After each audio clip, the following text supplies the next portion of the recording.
Hello everyone and warmly welcome है दोस्तों आप सभी का आईएफएस के इस शानदार प्लेटफॉर्म के ऊपर। तो दोस्तों स्वीट पीजी का रिजल्ट लगा है और आज हमारे साथ एक कैंडिडेट जुड़ गए हैं जिन्होंने अप्लाइड माइक्रोबायोलॉजी में स्वीट पीजी में बहुत ही शानदार स्कोर किया है। तो जानते हैं उनकी जर्नी क्या रही है, क्या इस तरीके का ओवरऑल प्रिपरेशन रहा है, बाकी सारी बातें उनके ही थ्रू जानते हैं, समझते हैं।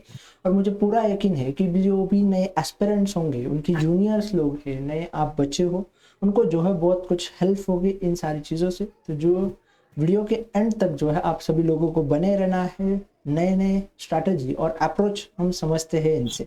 तो हेलो, हेलो सर। थोड़ा अपने बारे में बताइए, हमें इंट्रोड्यूस कीजिए। सर मेरा नाम अंशिका गुप्ता है। मैं एमपी से हूँ और मैं बीएससी लास्ट ईयर में हूँ। तो बीएससी लास्ट ईयर में है आप एमपी से है और आपका नाम अंशिका है। तो अंशिका जी, आपका मार्क कितने रहे स्वीट पीजी में, जरा बताइए। सर मेरे मार्क्स 144 हैं अप्लाइड माइक्रोबायोलॉजी से।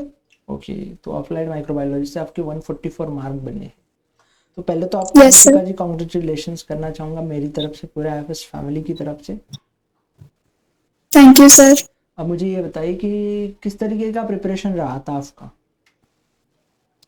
सर मैं आईएफएस से यूट्यूब से जुड़ी थी, तो मैंने उसके लेक्चर्स देखे थे, वन शॉट सीरीज देखी थी और प्रीवियस ईयर क्वेश्चन सॉल्व किए थे। और आईएफएस की एमसीक्यू बुक आती है, मैंने उससे भी प्रिपरेशन की थी। ओके, तो आईएफएस की एमसीक्यू बुक से, आईएफएस के टेस्ट सीरीज से और आईएफएस के यूट्यूब प्लेटफॉर्म से आप जो है पढ़ी है, ठीक है। Yes sir. तो मुझे ये बताइए कि पहली बार आपने कब नाम सुना था आईएफएस का, या किसने बताया था। सर मेरे एक कॉलेज टीचर है, उन्होंने बताया था।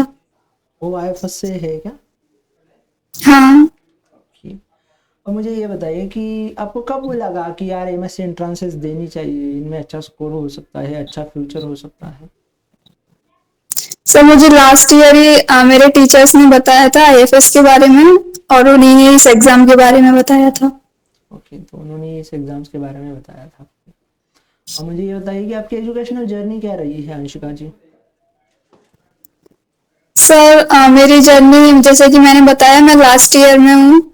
तो मैंने लास्ट सितंबर से अपनी प्रिपरेशन स्टार्ट की थी आईएफएस से। और उसी से मैंने सारी उसके क्वेश्चन वगैरह से मुझे काफी हेल्प मिली है, और लास्ट में मैंने वन शॉट देखे थे जिससे मुझे ज्यादा मदद मिली थी। तो ये सारी बातें जो है आपको हेल्प हुई।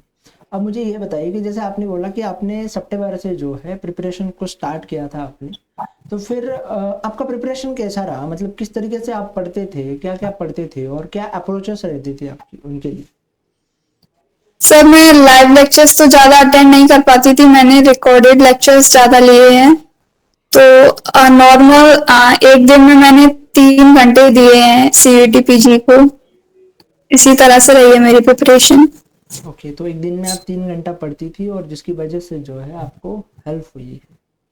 अब मुझे ये हाँ सर, बताइए मेरा कि कॉलेज रहता था इसलिए ज्यादा टाइम नहीं दे पाती थी। तो मुझे ये बताइए कि अंशिका जी, आपने स्वीट पीजी में माइक्रोबायोलॉजी के जगह अप्लाइड माइक्रोबायोलॉजी क्यों चुना। सर मुझे अप्लाइड माइक्रोबायोलॉजी से आगे ज्यादा चांसेस दिखे हैं फील्ड रिसर्च में, काफी रिसर्च है और जॉब है, ये सब मुझे ऐसा लगता है कि अप्लाइड माइक्रोबायोलॉजी से ब्रांचेस काफी खुल जाती हैं। ओके, तो अप्लाइड माइक्रोबायोलॉजी से जो है आपको लगता है कि जॉब ज़्यादा होती है, अच्छी खासी होती है। हाँ। ओके, तो फिर आपने बस स्वीट पीजी को ही टारगेट किया था या फिर गैट बी आईआईटी जाम को भी टारगेट किया था। नहीं सर, सिर्फ इसी एग्जाम को किया था। ओके, तो जब हम सिलेबस की बात करते हैं तो अपने सिलेबस को किस तरीके से कवर किया, रिवीजन कैसे की, क्वेश्चन प्रैक्टिस कैसे की, जरा बताइए हमें। सर मैं रिकॉर्डेड लेक्चर्स देखती थी, उसी से शॉर्ट नोट्स बनाती थी और उसका रिवीजन करना। और उसके बाद जो आईएफएएस के ऐप पर जो क्वेश्चन रहते थे, प्रैक्टिस क्वेश्चन, उनको सॉल्व करना और प्रीवियस ईयर क्वेश्चन, और उसकी जो बुक थी उससे क्वेश्चन प्रैक्टिस हो जाती थी। ओके, अब मुझे ये बताइए कि स्वीट पीजी के बारे में जब भी हम पढ़ते हैं, समझते हैं, तो हमारे लिए सबसे अहम बात ये होती है कि टाइम मैनेजमेंट और निगेटिविटी को अवॉइड करना होता है। तो आपकी क्या अप्रोच रही थी, किस तरीके से आपने किया।